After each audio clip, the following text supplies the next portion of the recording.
September 17న Congress ప్రభుత్వం తెలంగాణ విమోచన దినోత్సవం ఎందుకు నిర్వహించడం లేదో చెప్పాలని కేంద్ర హోంశాఖ సహాయ మంత్రి బండి సంజయ్ కుమార్ ప్రశ్నించారు. తెలంగాణ ప్రజాపాలన దినోత్సవం పేరుతో ఆ పార్టీ తెలంగాణ ప్రజల్ని వంచిస్తోందని ఆగ్రహం వ్యక్తం చేశారు. ఎవరికి భయపడుతున్నారో చెప్పాలని బండి సంజయ్ ప్రభుత్వాన్ని నిలదీశారు. రేపు 17 సెప్టెంబర్ ముఖ్యమంత్రి గారు ఓవైసీ ఊడతాడు. పేదల గొంతుగా ఏమని పేదల గొంతుగా ఏ పేదల గొంతుగా ఏ పేదలను సేవ చేసిండు ఓవైసీ అనే వ్యక్తి. వాళ్ళ కుటుంబం అడ్డ కూడా దోచుకుంటుంది. వాళ్ళ అలా హైదరాబాద్ ఉన్న వాళ్ళ బిల్డింగ్ కూడా మన చేత కాదు. మీ అంత చూస్తా అన్నాడు, మీ సంగతి చూస్తా అన్నాడు.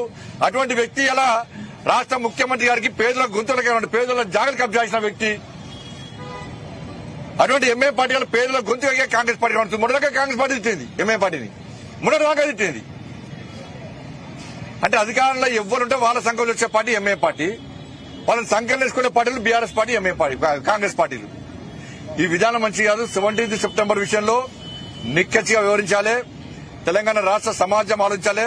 మనల్ని వంచినటువంటి రజాకర్ల పార్టీ ఎంఏ పార్టీ, రజాకర్ల దళం పార్టీ ఎంఏ పార్టీ, వాళ్ళ కొమ్ము కాస్తున్న బీఆర్ఎస్ కాంగ్రెస్ పార్టీ విధానాలను వాళ్ళ ప్రజలు ఆలోచించాలి. 17 సెప్టెంబర్ తెలంగాణ విమోచన దినోత్సవం, తెలంగాణ ప్రజలకు ఒక స్వాతంత్ర్య దినోత్సవ పండుగ.